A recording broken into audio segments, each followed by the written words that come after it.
Fran is going to share some of her testimony. Can I pray for you? Yes, please. Okay. Come, Holy Spirit. Bless your servant, Fran. Thank you for her. Thank you for her willingness to share. And just give us ears to hear all that you have for us through your servant, Fran. Rightly apply it in our lives for your glory, the building up of your church and the expansion of your kingdom all over the globe. It's in your name, Jesus, we pray. Amen. Amen. Okay, good. You may be seated. Yeah, you can see it. Thank you. When I was asked to share my testimony, I started thinking about my journey with the Lord, and I never really had a dramatic epiphany about a moment, of saying, I know when I was saved. And most people, if you ask them, they would know. Well, I never really knew that because when I was 7 years old, my family got us into church, and I was raised Pentecostal. But we were in church all the time. I had wonderful parents. They knew the Lord, and that's how we were raised. They made sure we were in church, and I had a lot of good memories growing up, mostly because of my parents. Back then we didn't have these games like they do now, but our games, we climbed trees because we lived around, so we climbed trees and we played Red Rover, come over. So that was the way we lived back then. I recall a funny moment when I first came into the Episcopal Church. Wanda and I had come in, and we really didn't know the procedures in the church and all that kind of stuff. So we didn't know when to sit or when to stand up. So anyway, one time Wanda sat down and I stood up, and Wanda stood up and I sat down, until finally from the back of the church, Freddie Caparata says, Francis, you can sit down now. So anyway, I came to this church, loved all of you people, love Father Andy, and he has been through a lot with me. But I want to tell you a little bit about my background too. Is I served two terms as a city commissioner, which now that was interesting. And one time we had an incident with the police, so at the commission meeting, a lot of people showed up, but also a lot of KKK. And it began to get out of, people just weren't behaving right, I'll say. And so the mayor looked at me, I was the vice mayor, he looked at me and he says, you say that we're going to adjourn this meeting. And so I said, I adjourned the meeting. We adjourned the meeting.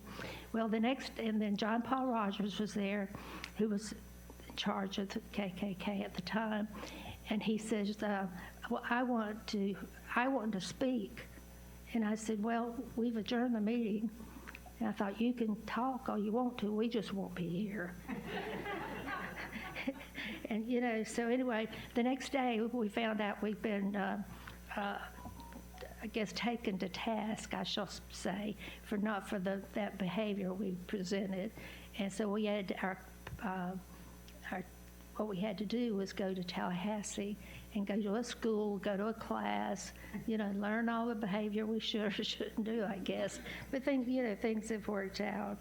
And when I was also, my very first job was at Lake Hamilton Co-op, and that I was there when I was 18 because my parents could not afford to send me to college. But when I finish my testimony, you will see it certainly has worked out for me and for the best. When I was working there, OSHA in 1976, most of you know what OSHA, Occupational Safety Health, was. I was named the very first female safety director in Florida. So I thought that was a good thing. Anyway, so it wasn't always easy either. One time, I was in my office and somebody comes running in there, and he says, there's somebody in a truck. He had one of those big trucks. He says he's fallen over. So I go out there and I say, how long has he been falling over? And they said, well, about 30 minutes. Well, then of course I couldn't get up in one of those big old trucks, so they lifted me up, and of course he had passed away. But that was kind of dramatic, you know. And then when I got my first husband, was big into sports, so I got to be where I was big into sports. And so, although after the football games, we always the home games, all of the football players and their girlfriends and cheerleaders came to our house, and I provided food for everybody. So to this day, we still have, or I have in touch with a lot of these kids, you know. So, but then through all of that, I have had many challenges, including my cancer battles. And I have had cancer 5 times and other surgeries. But, you know, but through it all, I never was afraid. You know, I just felt the peace of the Lord, and I knew that God's comforting presence was with me and in my heart. And I always shift back my focus, asking for wisdom and peace. And often when I feel His guidance most, I'll open the Bible and find exactly what I need to uplift me in that particular moment.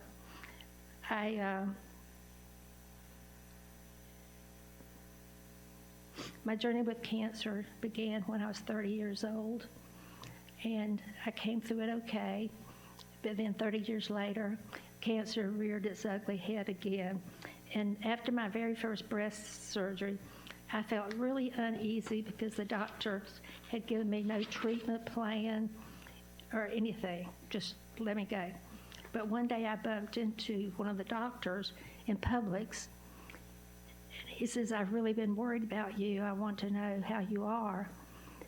And so I said, I'm doing really good. He said, well, I've really been concerned about you because I think you need more treatment and you need to go to Moffitt. So there I went to Moffitt. There they found I had another cancer in the other breast. So then I had ended up with non-Hodgkin's lymphoma. You know, so I've kind of been through a lot, but I just find it amazing and wonderful, because all the time, one time I was going into surgery, and my friend, she says, she took me by the hands and she leaned over and she said, are you okay? And I knew what she was asking me. And I said, yes, I'm okay. And I came out of that. But then I went through the chemo, and of course all my hair fell out. I was not a pretty bald-headed woman. I really just wasn't. So that's just been one of my things. And of course, with my hair all falling, that was just traumatic to a woman. You know, Carolyn was talking about dyeing her hair this morning. Well, I told her, I said, at least you have hair. You know, but after all of that, I had other surgeries. I had a large mass in my stomach, so that was taken out. But yet, and now I'm living with Parkinson's. But, you know, here I am. God's just not finished with me. One time when I had surgery, I came out of when the doctor came in to talk to my mom, who was always there by my bedside. And he says, she said he patted you on the knee, and he said, God is not finished with her yet.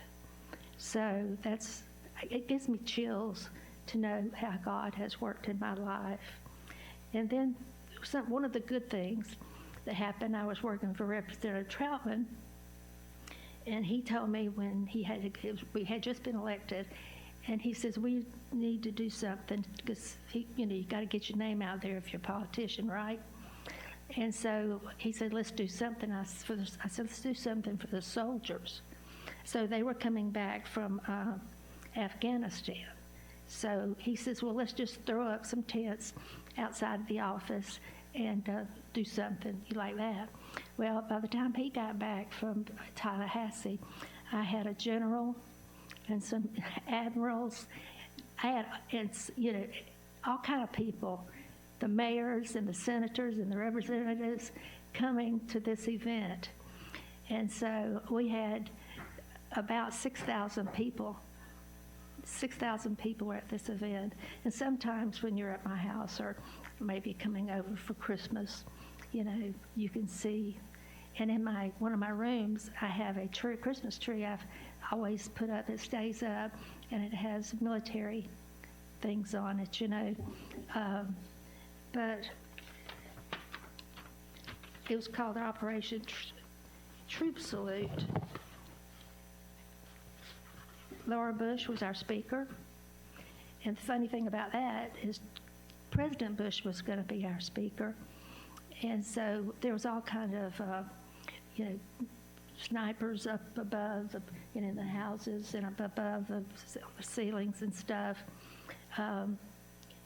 Wonderful event, but just to let the people know how much we really appreciate God, appreciated these soldiers. So that was one good thing I did, I thought.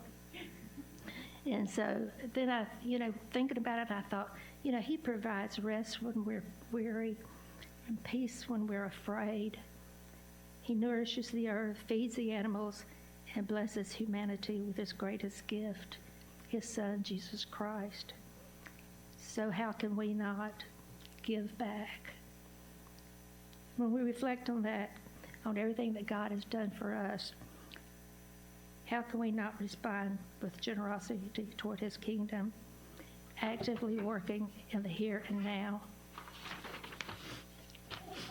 In Corinthians 9:6-8, it says, we are reminded, whoever sows sparingly will also reap sparingly, and whoever sows generously will also reap generously.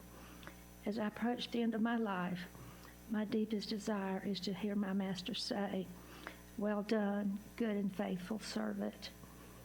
And then one of my blessings, I was divorced, and like 8 or 9 years later, I met the love of my life, and he was a kind, gentle person, and loved Father Andy.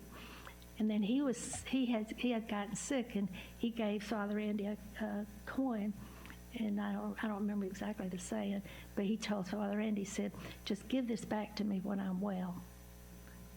So Father Andy, I'm sure, prayed about it and talked about it with Richard, But Richard and I traveled a lot. We had a little travel trailer, and we went out west twice, and we'd stop along the way whenever we wanted to see something. There's something we could stop at, and that's what we did. And one funny thing about that was we were sitting one time, just sitting outside, and the wind was blowing really hard, and there's this little bird kept trying to get up on this bush, and he'd walk over there and he'd jump up on it, couldn't make it. Jump up there, couldn't make it. He finally just went over there and sat down. That bird did. It was the cutest thing. But anyway, we didn't go into California because Richard, when we got there, he says, do you really want to drive all those California roads? So no, we didn't. We came home, and we did a couple of times and spent some time. His parents owned a home in North Carolina between Boone and Linville. So we spent a lot of time there, and it's beautiful, beautiful country. God's country is what that is, the beauty of it. So I can't think of really a lot of the most important things I can tell you guys. I just want you to know that I love you. I love God. And just let me leave you with this. The world is in such turmoil and strife, We don't know sometimes where is God in all this, but God is above, and God is looking down on us and telling us, leading us, we that ones that are Christians, leading us into a better life. One day we will come into his presence. And then I really am going to leave with this. If my people who are called by my name will humble themselves and pray and seek my face and turn from their wicked ways, then I will hear from you from heaven, and I will forgive their sin and will heal their land. And one thing about my father, we were poor, didn't have much. But you know what my dad did? As soon as he got his paycheck, he paid his tithes. You know, and we were always able to eat and do all that other stuff, but we didn't have a lot. But the most important thing to my dad was to praise the Lord in any way he can. And paying tithes was the important thing to my father. I thank him for my parents because they were wonderful people. My mom had Alzheimer's, and for the last 5 years of her life, she never said a word. But in all that, and then one day, she didn't know me, you know, and she just wouldn't look me in the face, and I'd go get her. I usually visited the nursing home about twice a day, sometimes 3 times a day. But what I can remember most, I took her outside in a wheelchair, and I sat in the grass, and we looked at the flowers and all, and I was trying to get her to look at me, you know, and she looked at me, and she did my hair like this. To this day, I can feel her precious hand. So I pray that you will continue to pray for me. You know, I do have Parkinson's, and I do have issues and have problems, but praise God, I'm able to still go. I'm still able to be in church, and I hope witness. And what Carol said this morning, I don't go to Publix anymore because I can't drive, but anywhere I go, I pray. I will pray. You know, if I had to go to Publix, I would pray in the aisles. You know, I'd always go anywhere and start praying. But it's just, and during the day, I said I was going to quit. Father Andy, forgive me. But when during the day, maybe y'all think this is silly, but during the day, if I can't find my glasses, you know what? The first thing that comes to my mind is, Lord, help me please find those glasses. You know, and you know what? I go right to those glasses. You know, I mean, the Lord helps with the little things. It's not just the big things in our lives, is to pray. Thank you.